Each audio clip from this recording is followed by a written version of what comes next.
நமக்கு day start ஆனதே gardening பக்கம்தான். சரியான சவுண்டு என்னான்னு ஓடி போய் பார்த்தா பப்பாளி மரத்துலேருந்து ஒரு பெரிய பப்பாளி பழம் வந்து கீழே விழுந்துருச்சு. ஒரு பக்கம் வந்து லைட்டாக டேமேஜ் ஆனாலும் சூப்பர் பழங்க. அதை வந்து முதல் வேலையாக எடுத்துகிட்டு வந்து எல்லாரும் பங்கு போட்டு சாப்பிடலாம் அப்படின்னு வீட்டுக்குள்ளே எடுத்துகிட்டு வந்துட்டாங்க. வெயிலில் காய வைக்க வேண்டிய பொருளை காலையிலே காய வச்சிட்டாங்க. அடுத்து பார்த்திங்கன்னா பப்பாளி எவ்வளோ பெருசுன்னு பாருங்கள். 2 கை மேலே வச்சு அப்படி இருக்குது. இளநீ காய் மாதிரி இருக்குது பாருங்கள். பெருசாக செவ்வளநீ மாதிரி இருக்குது எனக்கு பார்க்கறதுக்கு. அடுத்து இதை கட் பண்ணி முதல் வேளை இன்றைக்கி சாப்பிடலாம். இன்றைக்கி டீ காஃபிலாம் கிடையாது, யாருக்கும் ஜூஸும் கிடையாது. இன்றைக்கி எல்லாருமே பப்பாளி தான் சாப்பிடணும் அப்படின்னு சொல்லிட்டு அம்மா முடிவு பண்ணி ஃப்ரெஷ்ஷான வீட்டில் காய்ச்ச பழம், அதுவும் மரத்துலேயே பழுத்தது. டேஸ்ட்டு சொல்லவா வேணும், நல்ல விதையுள்ள பழங்க, நல்லா இருந்துச்சு டேஸ்ட்டு. நான் வந்து ஒரு பீஸ் எடுத்துட்டேன். எனக்கு பிடித்த பழம் அப்படின்னா பப்பாளியும் தர்பூசணியும் தான். உங்களுக்கு பிடித்த பழம் என்ன அப்படின்னு சொல்லிட்டு கண்டிப்பாக கமெண்ட்டில் சொல்லுங்கள். ஏன்னா ஒவ்வொருத்தவங்களுக்கும் ஒவ்வொரு டேஸ்ட்டு, ஒவ்வொரு கிரேவிங்ஸ் இருக்கும் பார்த்திங்களா, அதுக்காக தான் கேட்டேன். அதை கட் பண்ணி இப்படி பிளேட்டில் வச்சு பார்க்குறதே ஒரு அழகு. இதெல்லாம் சாப்பிட்டு முடிச்சுட்டு மார்னிங் பிரேக்ஃபாஸ்ட் அம்மா சுட சுட ஆவி பறக்க இட்லி சுட்டு வச்சுருந்தாங்க. எங்களுக்கு இட்லி தான் வேணும் அப்படின்னு சொல்கிற அளவுக்கு இன்றைக்கி இட்லி அவ்வளோ டேஸ்ட்டாக இருந்துச்சு, நல்லா சாஃப்டாக. இதுக்கு சைடிஷாக வந்து தேங்காய் சட்னி, நல்லா கருவேப்பிலை வந்து தாளித்து போட்டாங்க. என்னோடய பையன் வந்து கருவேப்பிலை அழகு போல் சாப்பிட ஆரம்பிச்சிட்டாரு. ரொம்பவே ஹாப்பியாக இருக்குது. சீசன் பார்த்திங்கன்னா நாங்கள் திருச்சி மார்க்கெட்டில் வாங்குகிற கருவேப்பிலை வேப்பிலை சைஸுக்கு இருக்கும். இங்கே வந்து சம்பா கருவேப்பிலை நல்லா குட்டி குட்டியாக இருக்குது. அதுவும் தாளித்து கொட்டும் போது வாசத்தோடு இருக்குது. அவன் வந்து விரும்பி சாப்பிட்றான் தம்பி. அது வந்து எனக்கு ரொம்பவே சந்தோஷமாக இருந்துச்சு. அடுத்து பார்த்திங்கன்னா பால் கொழுக்கட்டை நேற்று செஞ்சுருந்தாங்க ஈவினிங். அது கொஞ்சம் டேஸ்ட் பண்ணலான்னு சொல்லிட்டு டேஸ்ட் பண்ணேன். நாங்களாம் சாப்பிட்டு எங்களுக்கு செரிச்சே இருக்குங்க. சார் எப்போ எந்திரிச்சிருக்காருன்னு பாருங்கள். தோசை, பால் கொழுக்கட்டை, தேங்காய் சட்னி, தக்காளி சட்னிலாம் வச்சு எத்தனை மணிக்கு சாப்பிட்றாரு? 11:20 கிட்ட ஆயிடுச்சுங்க.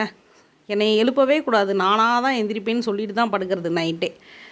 அடுத்து பார்த்திங்கன்னா திரும்பியும் கார்டனிங் பக்கம் சவுண்டு. என்னடா இன்னைக்கு காலேருந்து கார்டனிங் பக்கம் ஒரே சவுண்டாக இருக்கே அப்படின்னு பார்த்தா நம்ம ஜெய் ஆஞ்சநேயா வந்துட்டாருங்க.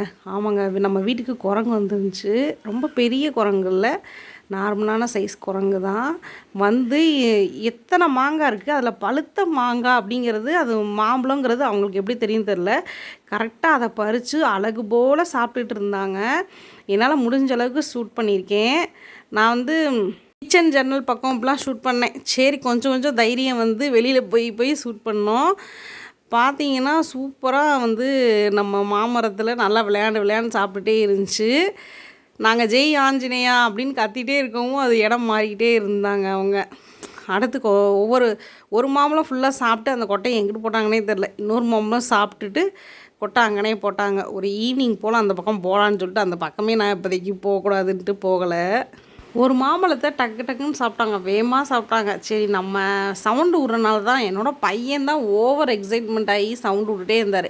இல்லாட்டி வந்து நான் இப்போ நேச்சுரல் சவுண்டே நான் போட்டிருப்பேன். மெதுவாக அழகு போல் கீழே இறங்குச்சுங்க. திரும்ப பசி இறங்கலை போல் மேலே உட்காந்து இன்னொரு மாம்பழத்தை சாப்பிட்டுட்டு அப்படியேன்னு வந்து வீட்டிலேருந்து வெளியேறதுக்கு பார்த்துச்சு. வெளியேறி அப்படியே எழுத்தாப்படி வந்து கோயிலுக்குள்ளே போயிட்டாங்க. இதெல்லாம் ஓடி வீடியோ எடுத்ததுன்னா என்னன்னு தெரியல, எனக்கு சரியான பசி. அம்மா அப்போ தான் சோறு மட்டும் வச்சுருந்தாங்க.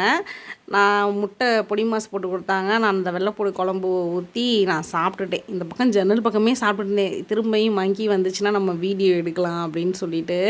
அதுவும் இல்லாமல் எனக்கு இந்த ஜன்னல் பக்கம் அப்படின்னு வந்து இயற்கையை ரசிச்சுக்கிட்டே சாப்பிட ரொம்ப பிடிக்கும். ஏன்னா நான் திருச்சியில் வந்து அமைதியாக உட்காந்து சாப்பிட்றக்கே எனக்கு டைம் இருக்காது, குட்டீஸ்களோட ஓரியாடிட்டு. அதனால் வந்து இங்கே அமைதியாக உட்காந்து சாப்பிட்லான்ட்டு. இன்றைக்கி என்ன சாப்பாடு லஞ்சு ஆக்சுவலி அப்படின்னா சுட சுட சாப்பாடு வச்சுருந்தாங்க.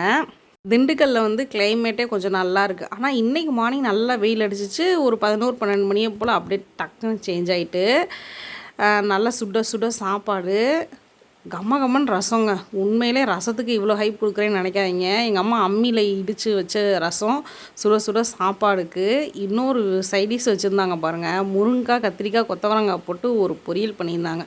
நல்லா சுருக்குன்னு இருந்துச்சு. இந்த பொரியல் எப்படிமா ரசத்துக்கு சூட் ஆகணுன்னே, ஆனால் சாப்பிட்டு பார்த்ததுக்கப்புறம் தான் தெரியுது டேஸ்ட்டு வேறு லெவல். ஒரு ஹெசிடேஷன்லேயே சாப்பாடை வந்து தட்டில் போட்டுட்டு பொரியலை வச்சுட்டு ரசத்தை ஊற்றி சாப்பிட்டேன். ஆஹா, பசியே இல்லைம்மா, எனக்கு தூக்கமாக வருதுமா அப்படின்னு சொன்ன பிள்ளையே இந்த தட்டை எடுத்துகிட்டு போய் நானே சாப்பிட்டேன்னா பார்த்துக்கோங்க, அவ்வளோ டேஸ்ட்டுங்க. சுட சுட சாப்பாடோட அந்த ரசத்தை பெசரி அப்படியே வந்து அந்த கத்திரிக்காய், கொத்தவரங்காய், முருங்கைக்காய் பொரியலோடு வச்சு சாப்பிட்றக்கு அவ்வளோ ருசியாக இருந்துச்சுங்க. அடுத்து முட்டைக்கோஸு ரோஸ்ட் மாதிரி பண்ணியிருந்தாங்க. அதுவும் வந்து இந்த சாப்பாடுக்கு அவ்வளோ சூப்பராக இருந்துச்சு. கையில் சாப்பாடே தொட முடியல, அம்புட்டு சூடாக இருந்துச்சு. எனக்கு சூடாக சாப்பிட்றதுக்கு தான் ரொம்பவே பிடிக்கும் இந்த மழை சீசன் வந்துட்டா. லஞ்சு சூடாக சாப்பிட்டதுக்கப்புறம் ஏதாவது ஸ்வீட் சாப்பிட்ணும் போல் இருக்கும். அண்ணா அப்போ தான் சுட சுட அல்வா வாங்கிட்டு வந்தாங்க. அது சும்மா கொஞ்சோண்டு மட்டும் எடுத்து வாயில் போட்டேன். பாப்பா நல்லா தூங்கிட்டு இருந்தவங்க மத்தள சவுண்டு கேட்டு எந்திரிச்சிட்டாங்க. சரியான சவுண்டு. என்னன்னு பார்த்தீங்கன்னா, இன்னொரு கோயில் திருவிழா, அதாவது கரகம் ஜோடிச்சு வந்துட்டு இருந்தாங்க.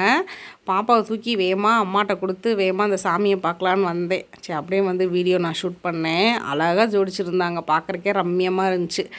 அடுத்து ஈவினிங் ஆகிட்டு ஒரு 4:30 5 இருக்கும். அப்போ பார்த்தீங்கன்னா மழை பெய்ய ஆரம்பிச்சிருச்சுங்க. நல்லா சடசடன்னு சூப்பரான மழை. நான் வந்து இப்போ நம்ம குரங்கு ராஜா வந்து சாப்பிட்டு போன கொட்டையை பார்க்கலாம் ஈவினிங் அப்படின்னு நினச்சேன். சரி, மழை இப்போ தான் ஆரம்பிச்சிருக்கு, போய் பார்த்துட்டு வந்துடலாம் அப்படின்னு சொல்லிட்டு கார்டனிங் பக்கம் அப்படியே மெதுவாக போனேன். ஒரு மாம்பழம் சாப்பிட்டுட்டு எங்கிட்டு போட்டுச்சுன்னே தெரில. நாங்கள் நினச்சோம் மாங்காயாக தானே இருக்குது, பழுக்கலை அப்படின்ட்டு. கடைசியில் பார்த்தா நல்லா பழுத்துருக்கு. இங்கேருங்க, ஒன்று சாப்பிட்டு வச்சுட்டு போனதில் எறும்பே வந்து அடுத்து சாப்பிட்ருக்குது. அவ்வளோ ஒன்றும் பெரிய சேதாரம்லாம் பண்ணலைங்க. அவங்க பாட்டுக்கு அழகு போல் வந்தாங்க, 2 மாம்பழத்தை சாப்பிட்டாங்க, பசியாரி திரும்ப அவங்க கோயிலுக்குள்ளே போயிட்டாங்க.